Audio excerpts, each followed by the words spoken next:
हाँ तो बच्चों, इससे पहले वाले वीडियो में हमने प्रवास देखा। प्रवास का मतलब है लोग स्थान बदलते हैं, क्यों बदलते हैं उसका कारण भी हमने थोड़ा बहुत देखा। प्रवास से संबंधित शब्दावली देखी कि उत्प्रवास क्या होता है।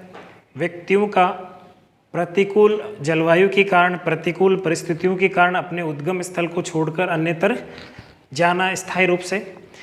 फिर हमने आप्रवास को भी देखा कि गंतव्य स्थल पर लोगों का आकर स्थायी रूप से बसना। फिर हमने चर्चा की कि उत्प्रवास जो है किसी भी प्रदेश की जनसंख्या को कम कर देता है, जबकि आप्रवास किसी भी प्रदेश की जनसंख्या में वृद्धि के लिए उत्तरदायी होता है। आज अपन देखेंगे अभी इस वीडियो में कि प्रवास को प्रभावित करने वाले कारक कौन कौन से हैं, यानी कौन से वो बिंदु हैं जो किसी व्यक्ति या व्यक्तियों के समूह को किसी प्रदेश को छोड़कर अन्य प्रदेशों में रहने के लिए बाध्य करते हैं। तो प्रवास का कारण क्यों है? क्योंकि व्यक्ति हमेशा सदैव ही समय के अनुसार बेहतर आर्थिक और सामाजिक जीवन की खोज में लगा रहता है। व्यक्ति वहाँ निवास करेगा जहाँ उसके जीवन के सारे मूलभूत सुविधाएं, आवश्यकताएं पूरी हो जाएं, या कहें जहाँ व्यक्ति की आर्थिक स्थिति अच्छी हो जाए और जहाँ का सामाजिक जीवन क्या हो, उच्च। व्यक्ति ऐसे स्थानों की सदैव खोज करता है और इस कारण वो सदैव या लगातार अपने स्थान को क्या करता रहता है, परिवर्तित। तो ये प्रवास का कारण हमने पिछले वाले वीडियो में देख लिया कि बेहतर आर्थिक और सामाजिक दृष्टिकोण की खोज में या स्तर की खोज में व्यक्ति एक जगह को छोड़कर दूसरी जगह प्रवास करते हैं या स्थान बदलते हैं। आज हम फोकस करेंगे कि कौन से कारक किसी प्रदेश को छोड़ने के लिए मजबूर करते हैं और कौन से कारक किसी प्रदेश में लोगों के स्थायी रूप से आकर बसने को मजबूर करते हैं। तो यहाँ पर दो नाम देखने को मिलेंगे। एक मिलेगा प्रतिकर्ष कारक। परीक्षा में एक अच्छा सवाल बन सकता है कि कौन कौन से प्रवास के मुख्य कारक हैं, या कोई दो प्रतिकर्ष कारक बताइए या कोई दो अपकर्षक कारक बताइए। तो इसकी शब्दावली से ही पता चल रहा है प्रतिकर्ष कारक क्या होंगे, यानी व्यक्तियों को किसी प्रदेश को छोड़ने के लिए क्या करेंगे, मजबूर। यानी ये स्थल व्यक्तियों को क्या करेंगे, प्रतिकर्षित, आकर्षित नहीं करेंगे बल्कि क्या करेंगे, प्रतिकर्षित। तो प्रतिकर्ष कारक कौन से होते हैं? तो ऐसे कारक है जो किसी व्यक्ति को उद्गम स्थल को छोड़ने के लिए क्या कर दें, बाध्य। यानी वो परिस्थितियां जो व्यक्तियों को पलायन के लिए प्रेरित करती हैं, उकसाती हैं, वो सारे कौन से कारकों में आएंगे, प्रतिकर्ष कारक। शाब्दिक अर्थ देखें तो प्रतिकर्षित करने वाले कारक। एक बिंदु अपन यहाँ पर देखेंगे अपकर्षक कारक, और अपकर्षक को अपन आकर्षण समझ ले, यानी किसी भी क्षेत्र की वो भौगोलिक दशाएं जो वहाँ व्यक्तियों के निवास के लिए उनको क्या करती हैं, प्रेरित करती हैं। तो यहाँ दो शब्दावली आप समझ गए होगी। प्रतिकर्ष का मतलब होता है ऐसी परिस्थितियाँ जो लोगों को आवास छोड़ने के लिए क्या करती हैं, मजबूर करती हैं। और अपकर्ष कारक का मतलब हो गया ऐसी स्थिति, ऐसी परिस्थिति या ऐसी भौगोलिक दशाएं या ऐसी सामाजिक परिस्थितियाँ, सामाजिक दशाएं जो किसी व्यक्ति को उस आवास में बसने के लिए क्या करती हैं, बाध्य करती हैं। तो ये सिंपली आप समझ रहे हो कुछ ऐसी चीज़ें जो किसी व्यक्ति को उसके उद्गम स्थल को छोड़ने के लिए बाध्य करती हैं। तो पहला बिंदु यहाँ पर क्या है, बेरोजगारी। आपको पता है गांव में बेरोजगारी ज़्यादा है बजाय किसके, शहरों के। तो लोग रोजगार की तलाश में गांव को छोड़कर किधर जाने लगे, शहरों की तरफ। इसका मतलब ये कौन सा कारक हो गया, प्रतिकर्ष। तो किसी भी क्षेत्र में अगर बेरोजगारी का स्तर जो है वो अगर उच्च है तो वहाँ लोग उस जगह को छोड़कर अन्यत्र जाना पसंद करते हैं। या ये कहें जिस क्षेत्र की रहन सहन दशाएं कैसी हैं, निम्न है, निम्न स्तर की रहन सहन दशाएं हैं, तो व्यक्ति उस प्रदेश को छोड़कर अन्यत्र जाने का क्या करेगा, प्रयास, अपने रहन सहन के स्तर को बढ़ाने के लिए, अपनी आजीविका को बढ़ाने के लिए। तो रहन सहन का जो निम्न स्तर है वो व्यक्ति को क्या करेगा, प्रतिकर्षित।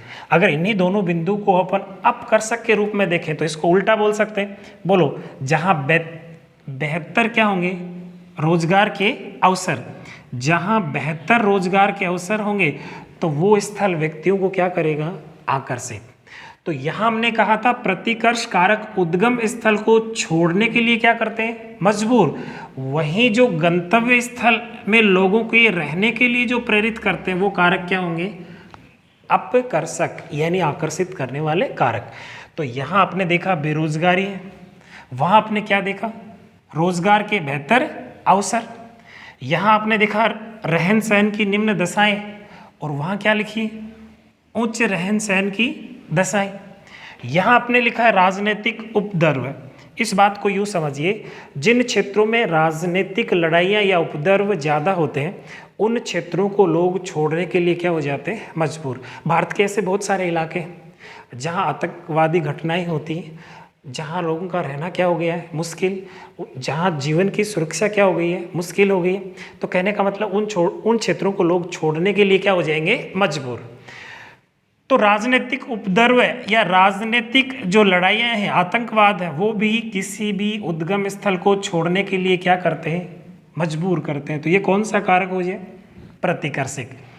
जिस परिक्षेत्र में शांति है, जिस क्षेत्रों में स्थायी सुरक्षा की गारंटी है, उन क्षेत्रों में लोग ज़्यादा रहना पसंद करेंगे। तो ये कारक कौन सा हो जाएगा, आकर्षक यानी अपकर्ष, और ये कारक कौन सा हो जाएगा, प्रतिकर्ष। अगर मैं आपसे पूछूं, बताइए प्रतिकूल जलवायु जो है वो लोगों को आकर्षित करेगी कि प्रतिकर्षित, तो आप बोलोगे प्रतिकूल जलवायु में लोग रहना पसंद नहीं करते। तो प्रतिकूल जलवायु कौन सा कारक हो जाएगा, प्रतिकर्ष। जबकि अनुकूल जलवायु कैसा कारक हो जाएगा, बताओ, अपकर्ष कारक यानी लोगों को आकर्षित करने वाला कारक। और बहुत सारे बिंदु ले लें कि जिन प्रदेशों में महामारियां फैल जाती हैं, और इसका तो एक अच्छा उदाहरण है कोविड-19, यानी जिन क्षेत्रों में कोविड-19 का फैलाव क्या था, ज़्यादा, लोग उस स्थान को छोड़कर दूसरे स्थान पर जाने लगे, यानी शहरों से गांवों की तरफ लोगों का क्या हुआ, पलायन। तो ये महामारी भी एक प्रकार से अपन कौन से कारकों में शामिल कर सकते हैं, प्रतिकर्ष कारकों में। अगर सामाजिक आर्थिक पिछड़ापन किसी भी प्रदेश का है तो उस प्रदेश से लोग छोड़कर कहाँ जाएंगे, अन्य प्रदेश में। तो ये सामाजिक आर्थिक पिछड़ापन भी किस में लेंगे अपन, प्रतिकर्ष कारक।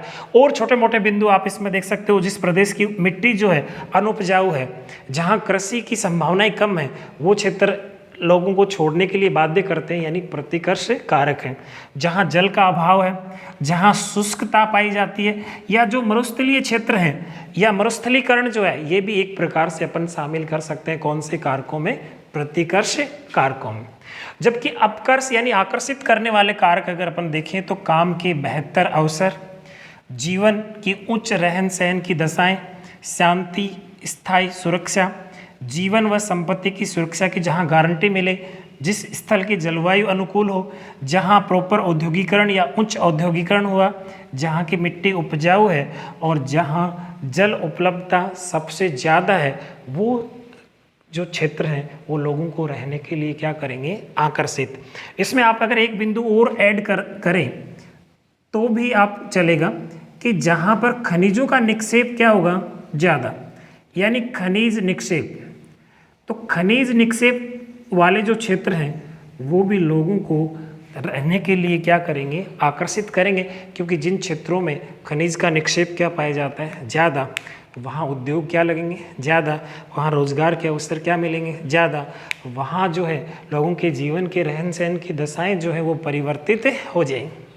तो हमने देखा कि प्रवास के दो कारक हैं, एक व्यक्तियों को जगह छोड़ने के लिए मजबूर करते हैं यानी प्रतिकर्ष कारक, और दूसरे व्यक्तियों को उस स्थान पर बसने के लिए मजबूर करते हैं यानी अपकर्षक कारक। तो प्रतिकर्ष कारक व्यक्तियों को उत्प्रवास के लिए बाध्य करते हैं, जबकि अपकर्षक कारक व्यक्तियों को आप्रवास के लिए क्या करते हैं, बाध्य। इसके आगे अपन देखेंगे।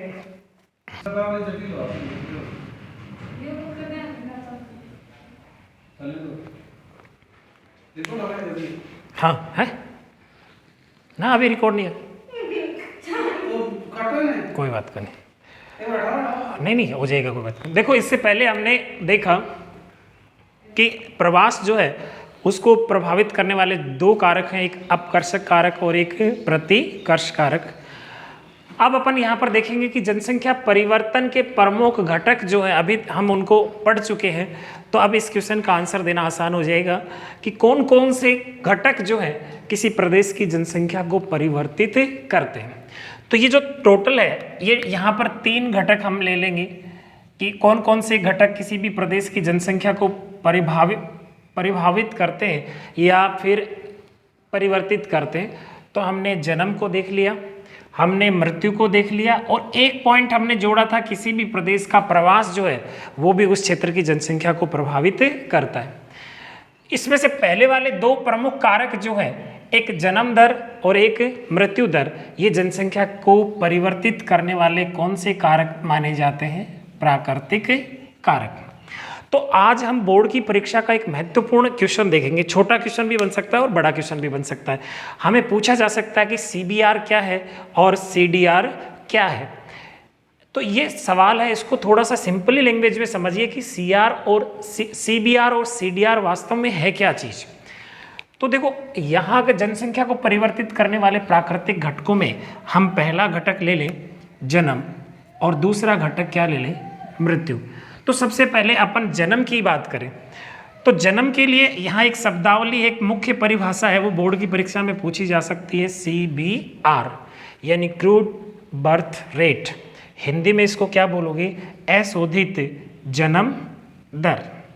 ध्यान रखना, अशोधित और जन्म दर। अशोधित जन्म दर का मतलब जो है जो पूर्ण रूप से शुद्ध नहीं है, केवल एक अनुमान लगाया गया है।